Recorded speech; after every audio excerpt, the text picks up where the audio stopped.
Hello everyone. आज हम बताने जा रहे हैं आपको पार्किंसन डिजीज के बारे में। पार्किंसन डिजीज क्या होती है, इसका मैनेजमेंट ट्रीटमेंट कैसे करें, उसमें क्या क्या खाएं क्या नहीं क्या और क्या किस तरह से इसका परहेज किया जाए। पार्किंसन डिजीज ब्रेन से रिलेटेड एक डिजीज है। सबस्टेंशिया निग्रा नाम की जो ब्रेन के अंदर एक ग्लैंड होती है, सेल्स होती हैं, वो करती हैं डोपामाइन का प्रोडक्शन।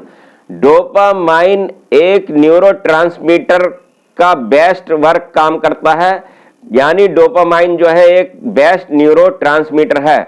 एक नर्व से दूसरे नर्व को जो संदेश पहुंचाने का काम है और इंफॉर्मेशन पहुंचाना। तो जब इसके लिंक में कमी आ जाती है तो ये बन जाती है एक डिजीज जिसको पार्किंसन डिजीज कहते हैं। इस डिजीज में हाथ और पैर कांपने लगते हैं और मरीज का अपने ऊपर चलने में और बातचीत करने में और हाथ पैर चलाने में कंट्रोल नहीं रहता है।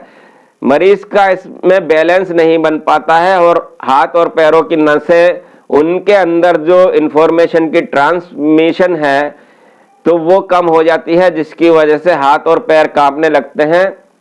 हाथ और पैर की मसल्स जो है टाइट हो जाती हैं और ये जो मसल्स और हाथ पैर जो कांपते हैं वो रेस्ट की पोजीशन में ज्यादा कांपते हैं और जब इंसान काम करता है तो उस टाइम कम कांपते हैं। तो अभी हमने आपको बताया ये ब्रेन के अंदर एक सबस्टेंशिया निग्रा नाम की जो ग्लैंड होती है, वहां से डोपामाइन का प्रोडक्शन होता है। अब डोपामाइन के प्रोडक्शन को बढ़ाने के लिए, क्योंकि अब डोपामाइन का प्रोडक्शन इसमें कम हो गया है, जिसकी वजह से ये सारी परेशानियां डेवलप हो गई हैं। तो डोपामाइन के प्रोडक्शन को बढ़ाने के लिए क्या क्या तरीके अपनाए जाएं, क्या क्या मैनेजमेंट किया जाए, क्या क्या ट्रीटमेंट किया जाए और क्या परहेज किया जाए और क्या खाया जाए क्या नहीं खाया जाए, इस वीडियो में हम आपको बताने वाले हैं। अगर किसी को पार्किंसन डिजीज है तो उसमें उसको खाने के लिए जामुन बेस्ट रहती है, जामुन के साथ आंवला भी बेस्ट रहता है, सेब और सेब के मुरब्बे बेस्ट रहते हैं, स्ट्रॉबेरी उसको दिया जाता है और 4 से 6 बादाम रात को पानी में भिगो करके इनको पीस करके सुबह दूध के साथ पिलाने से भी पार्किंसन डिजीज वाले पेशेंट को फायदा मिलता है। इसके अलावा कुछ और फ्रूट्स हैं जिससे खाने से उसको फायदा मिल सकता है। एवोकाडो नाम का एक फ्रूट है जो इस बीमारी में फायदेमंद साबित होता है और डोपामाइन के प्रोडक्शन को बढ़ाता है। कुछ इस तरह की इनके अंदर चीजें होती हैं जो खुद डोपामाइन का प्रोडक्शन करती हैं। सेब के अंदर भी ऐसी चीजें होती हैं, केले के अंदर भी ऐसी चीजें होती हैं और पपीते के अंदर भी ऐसी चीजें होती हैं जो डोपामाइन के प्रोडक्शन को बढ़ाती हैं।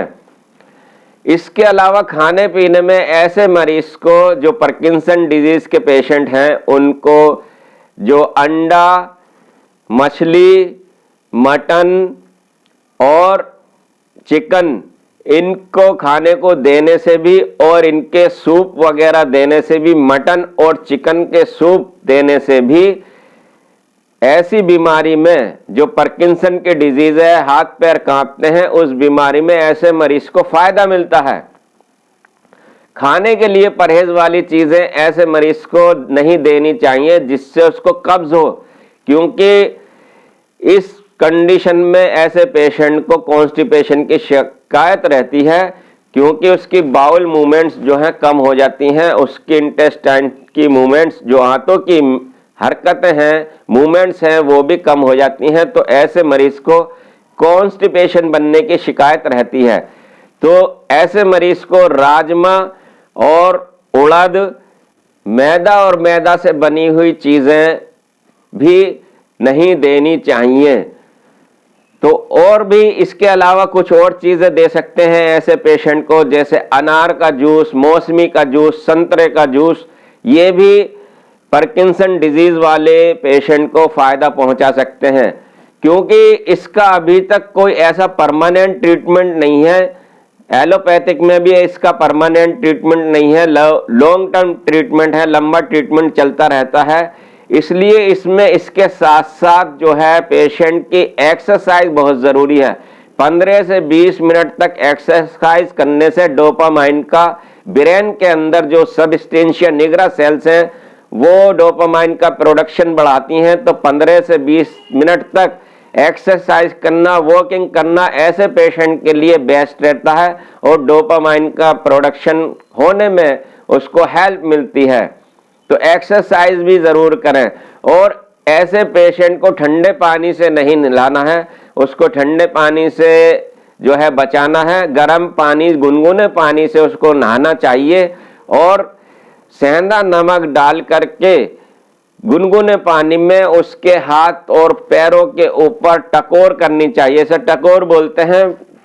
जब गुनगुने पानी में सेंधा नमक डाल करके हाथ पैरों में डालेंगे कुछ मिनट तक, तो उससे भी ऐसे मरीज को हाथ पैर कांपने में और इस बीमारी में फायदा मिल सकता है। तो ये हमारी जानकारी आपको कैसी लगी हमें कमेंट्स बॉक्स में जरूर बताएं। वीडियो को ज्यादा से ज्यादा शेयर करें और दूसरों को फायदा पहुंचे, इस बीमारी से दूसरों को छुटकारा मिले। आप हेल्थी रहें, आपके घर वाले हेल्थी रहें और आपको हम ऐसी तरह की बेनिफिट्स पहुंचाने वाली चीजों के बारे में बताते रहेंगे। तो हमारे चैनल पर बने रहने के लिए हमारे चैनल को सब्सक्राइब जरूर करें।